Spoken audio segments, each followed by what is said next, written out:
là, tout de suite, notre compile de l'actu. Ah, c'est toi qui l'as choisi, celle-ci. Ah mais oui, ils avaient faim et il fallait absolument qu'ils mangent, donc ils se sont retrouvés dans la compile de l'actu. C'est la compile du morning de Diffoul sur Skyrock. Ils avaient faim et se retrouvent à la une, c'est parti. Rémi, on fait le top 3, on démarre par le numéro 3. Numéro 3. Et on commence par Strasbourg où un mec a failli s'étouffer. Il voulait manger un petit bout de pain, il avait faim et donc la faim justifie les moyens. Il n'a pas fait attention, du coup il prend le truc, il met dans le bec, sauf que c'était un bout d'éponge. Et donc ce bout est resté coincé dans le fond de sa gorge, il a commencé à devenir tout bleu, il ne pouvait plus respirer, le pauvre vieux. Bon, ses amis ont appelé un médecin, heureusement il n'était pas seul. Et puis le médecin au téléphone, le SAMU, a conseillé comment fallait faire pour le sauver. Donc ils ont réussi à le faire vomir, tout est bien qui finit bien, il va beaucoup mieux. Écoute, tant mieux pour lui. Moi, c'est passé à 4h du matin à Besançon. Numéro 2. Il y a un gars, il avait très très faim. Bon, faut préciser, il aurait pu être dans la compile des bruits du week-end du lundi. C'est vrai, il aurait pu. Ouais, il s'est retrouvé avec 2 grammes d'alcool dans le sang et il avait très très faim et il a voulu aller au McDo et il veut rentrer au McDo mais il n'arrive pas à rentrer à l'intérieur.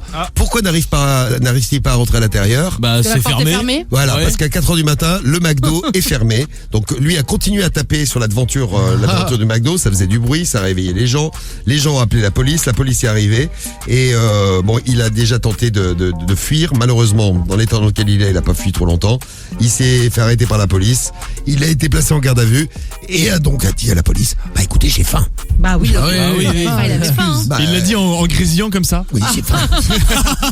Il a un peu faim.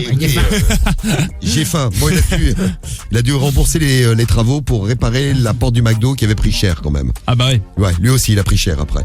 Et à la place numéro 1. Numéro 1. Direction la Belgique, c'est une histoire de fou mais très très sérieuse.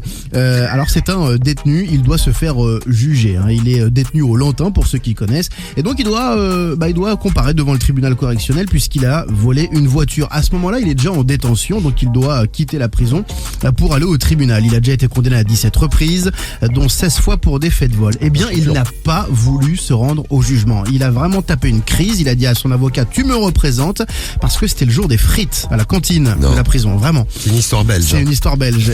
Et il n'en a pas, voilà, il est resté sur sa position, il est resté à la prison, il a mangé ses frites et il a pris 20 mois de prison parce qu'il n'était pas là. En étant là, il aurait sûrement pris peut-être moitié moins pour un vol de voiture, mais voilà.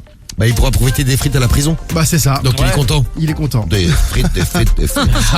C'était la compile de l'actu, ils avaient faim et ils se sont retrouvés à la une.